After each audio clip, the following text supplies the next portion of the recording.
Hello, and welcome back to the channel.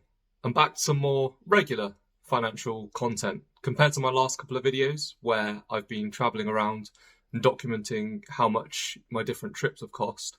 I feel like it's time to get back to some more core financial topics because I know that's a subject that everyone really enjoys. So in this video, I wanted to cover accountancy as a profession. It's the one that I work in.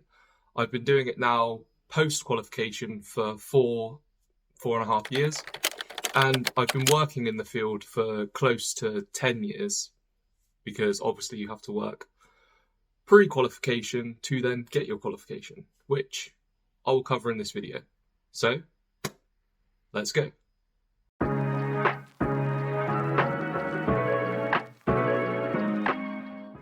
So to start with, how did I become an accountant, or why did I choose to become an accountant? There isn't really an amazing answer. I wasn't inspired by numbers or anything like that. I kind of wasn't really sure what I wanted to do when I left college and when I was looking at what I wanted to do at university. And to be honest, this doesn't sound great. I googled highest paying jobs and highest paying professions, and of the top 10 list, I think finance, accountancy was around number 4. The one above that was doctor, engineer, things like this. I don't like blood, so doctor was kind of ruled out. I looked at it and thought, I'm okay with numbers, let's go for this. So that's kind of why I chose accountancy. Probably not the answer that everyone was looking for, but I'll explain why it was probably quite a good thing in the end that I did go for accountancy and went down the finance route. I think it's important to say that, to start, if you're looking at accountancy as a profession and you're thinking that perhaps it's an easy route, it definitely isn't. It is tough, but well worth it. When I went to university, I did accountancy and finance as my degree. The reason this was really valuable going into accountancy is because when you then look to do one of the charter exams, or become a chartered accountant, should I say, it gives you a number of exemptions towards these exams. So the process to become an accountant is whether you have a degree or whether you do AAT, which is kind of like the apprentice route where you go to work, do your AAT exams rather than go to university. At the point that you finish either your degree or your AAT, you can apply to go through, and in the UK, I know there are various other ones, but in the UK the main ones are CIMA, ACCA, or ACA/ICAW. I went for the latter. The reason for this, again, there is no great reason why I did this. We had presentations actually in my old workplace from each of the 3 course providers, and I think that the person who came to do ACCA was late or running late. The person who did CIMA, their presentation was really good actually. However, I think that CIMA is only management accountancy, so it limits you in that you can't then go into practice or like audit. I mean, you probably can, but you just have to do extra training. So the person that showed up to do ACA had a 5-starred highlighter, and they gave us all of these free goodies, and that sold it for me. I'm easily bought, so that's why I went for that one. Weirdly enough, as I mentioned before, you get a certain number of exemptions when you do your degree. For ACCA, which was the one that I didn't choose, I would have only had to do like 4 exams. But with ACA, I had to do 8 exams. So actually, I probably shot myself in the foot. Made it way harder for myself than it needed to be. But like I said, I like free stuff, so I went with that one. So if you're looking at this as a guide to go down the accountancy route, at this point you'll be faced with a series of criteria that you need to meet to become chartered. So if you haven't got exemptions like I did, you have to do 15 exams. These are split into 3 levels, which are, I believe from memory, your competency-based exams. These are an hour long each. You then have your professional stage exams, which are 3 hours each, so quite heavy. And then you have your advanced level, and this is 2 advanced level exams, which I believe are 3 hours still. And then a final case study, which is 3.5 hours, an actual final exam done. It sounds a lot easier to say. Believe me, they were tough. If you are doing your university exams now, they are around that level, if not harder, and a lot more technical. And to couple with that, you are working a full-time job alongside them. So it's not like university where you get, all of your time free bar 8 to 12 hours in university. You are doing a full-time job, and accountancy at the more junior level can be quite a taxing career to work in. Pun definitely intended there. So just bear that in mind. It's definitely a challenge, and one that I distinctly remember when I was in it, wanting to quit multiple times. It is no joke. There will be a lot of people you'll ask. Obviously, the people that are teaching it will say, it's tough, but you can get through it. People that have done it will probably make it sound easier than it is. I'm probably guilty of doing that, but I will give you the reality now. I distinctly remember questioning my existence at times. Say goodbye to your social life, say goodbye to holidays, all of that sort of stuff. When exams are on, you are studying. Evenings, weekends, bank holidays, it makes no difference. You are hitting the books. Unless you're super intelligent, which I am not. But yeah, so that's the exam side of things anyway. Arguably the most difficult element of becoming chartered, I would say. It's a heavy burden, but one that does give you good satisfaction when you achieve it and you complete them. It's something that, bar being struck off, no one can take away from you. I've got my certificate up on the wall just out of shot, and it is a crowning achievement. I'm glad I've done it. Looking back, it's weird. I would do it again, but if I went back in time to do it again, I wouldn't sit it again now, having been through it, because I don't think at the ripe old age of 31 I have the capacity to be able to do that again. It was tough. Aside from that, there are some other elements that you need to complete. There are a number of different ethics exams. These are a lot more relaxed. You have modules and coursework that you have to complete online, and then you can do an assessment which you're what's the word I'm looking for? You're given like a mentor, someone who's already passed their exams, so your mentor will then sign them off and make sure that you've completed the ethics side of things. You also have, for ACA specifically, I know they do something similar to the others, you have a competency matrix. So there are 52 competencies, or at least there were when I did it, that you have to evidence that you've done these throughout your 3-year period of your training contract. So, this could be things like drive an initiative where you saved money in the business, or something like that, or you've applied one of the standards in your day-to-day work. I think this is where grad schemes are really good, in that they give you a really broad range of different opportunities and experiences throughout the period. If you're in a more fixed position, I'm sure that the company will accommodate these and help put you in situations and positions to be able to sign them off. They're not too difficult to do, but just a word of warning, do not leave these till after you've done your exams. It's so much easier to do them regularly. I am guilty of not doing this and kind of batching them up, and it makes it so much more difficult having to look back at what you've done for the last year, 6 months. It's easier just as you've done a task that can tick off a number of these competencies, to just get it logged, get it to your mentor, get it signed off, get it in your training file, done. Do not let your competencies be the reason, because if you've done your exams and you haven't signed your competencies off, you still can't become chartered. You have to have the complete training file.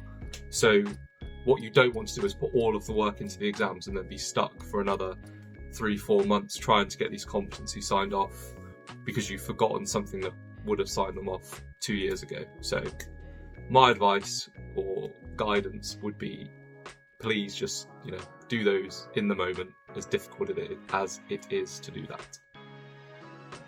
And then finally, so what have we mentioned? We've mentioned the exams, competencies, your ethics, and then finally you have to have 3 years of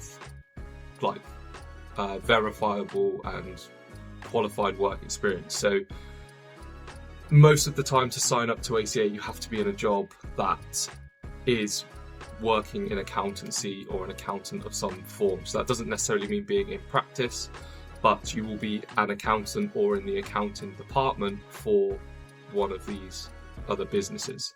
So that's probably the easier one to do, as long as ACA, CIMA, ACCA, whichever one you're using, validate that the role that you've claimed you're doing exists and you are operating and doing things like that on a daily basis. That will just naturally kind of tick up and you'll sign your time off kind of without really having to worry too much about it.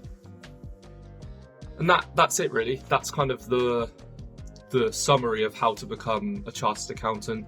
I haven't covered university. I'll probably do that in a separate video. But in terms of your kind of post-university AAT to becoming chartered, that is the path that you have to take. As I've mentioned before, do not underestimate this.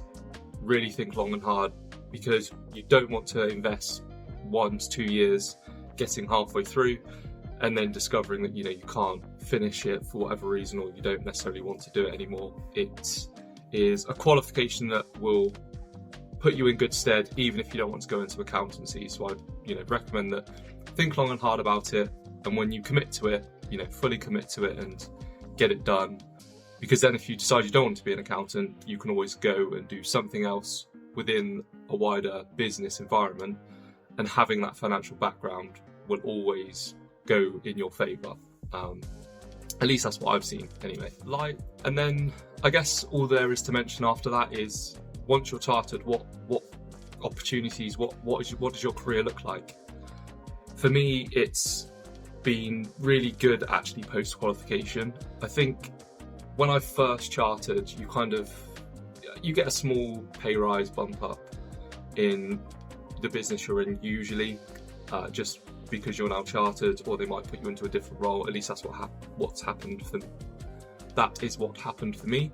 I did have to, apply for it and interview for it, but there were enough roles that I could then go into a fully fledged chartered accountant role.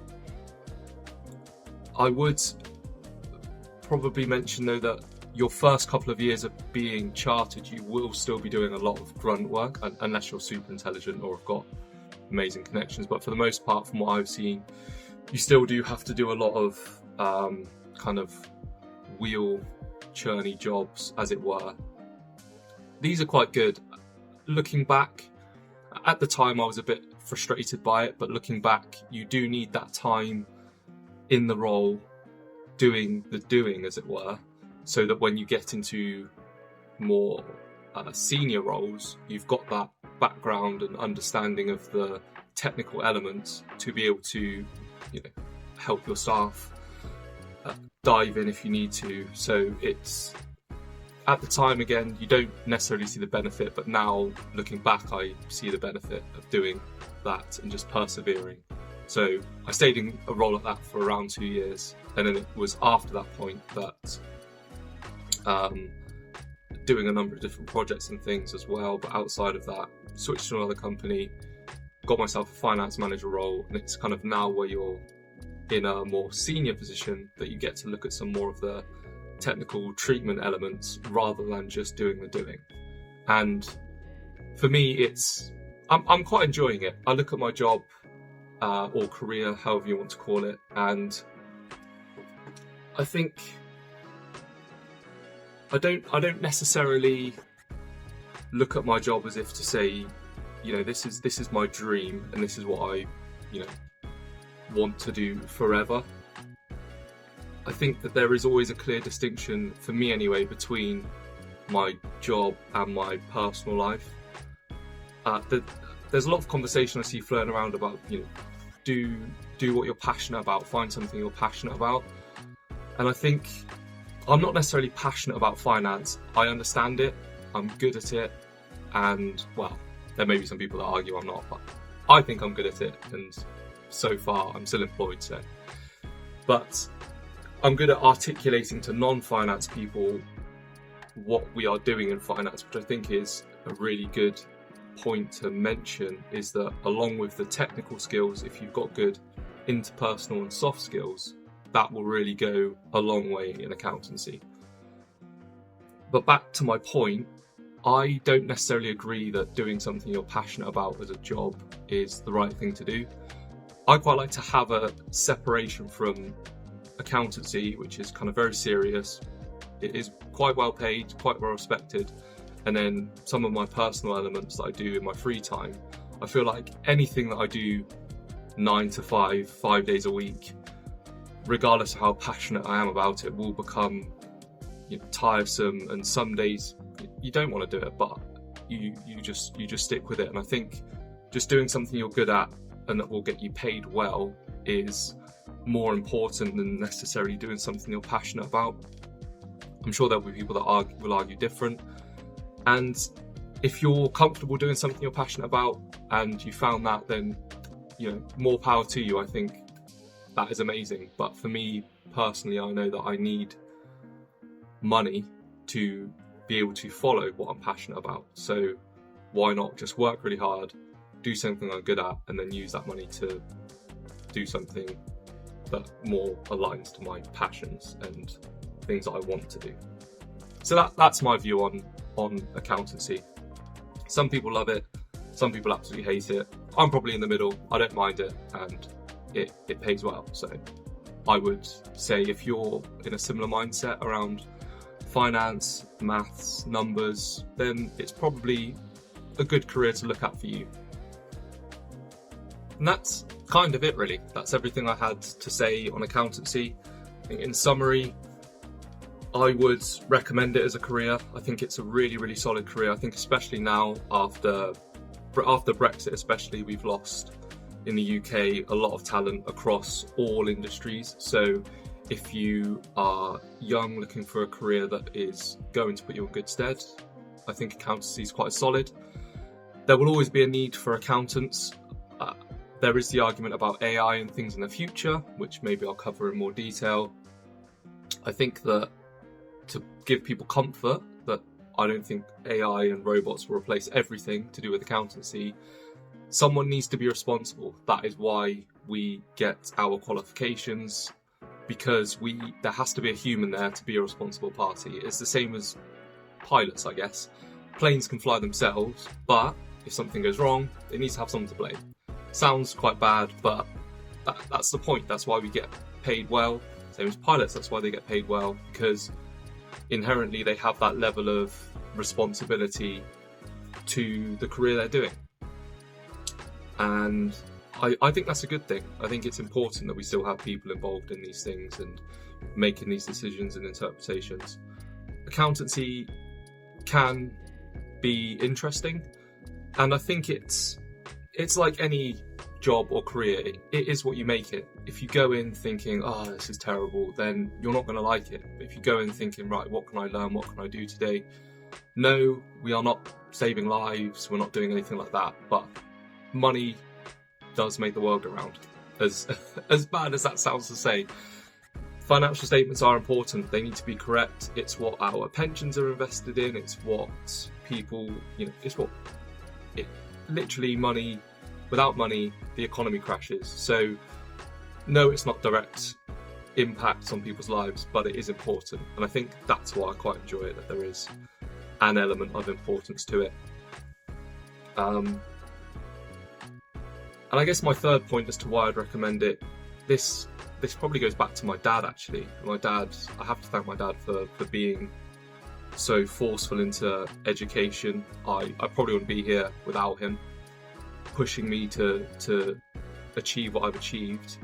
And you know, he had to do quite manual jobs, and I'll always thank him for being a really good father to me. But yeah, I couldn't see it at the time when I was a kid, but you don't necessarily want to be doing a job that's breaking your back and, you know, putting all your joints out and stuff. And it's one of those jobs that will give you longevity. All I do is I sit at a desk and type. I've even got a mouse that goes to the side so I don't get pain in my wrists, because, you know, and we get these nice ergonomic chairs so we don't get back pain. It's good. So, you know, they look after you, you get the health benefits, you get a good pension, all of those sort of things that go with it. So I think that a corporate job or a job in practice is not to be sniffed at. They can provide some really good benefits, and like I said, it is what you make it. And that's it. I think when I watch this back, I'll probably have missed a couple of points, but again, it's just a brief summary. If you have any questions about accountancy or are looking to go into the profession, please feel free to drop me a comment. Thank you all so much for watching, and I'll see you in the next one. Bye-bye.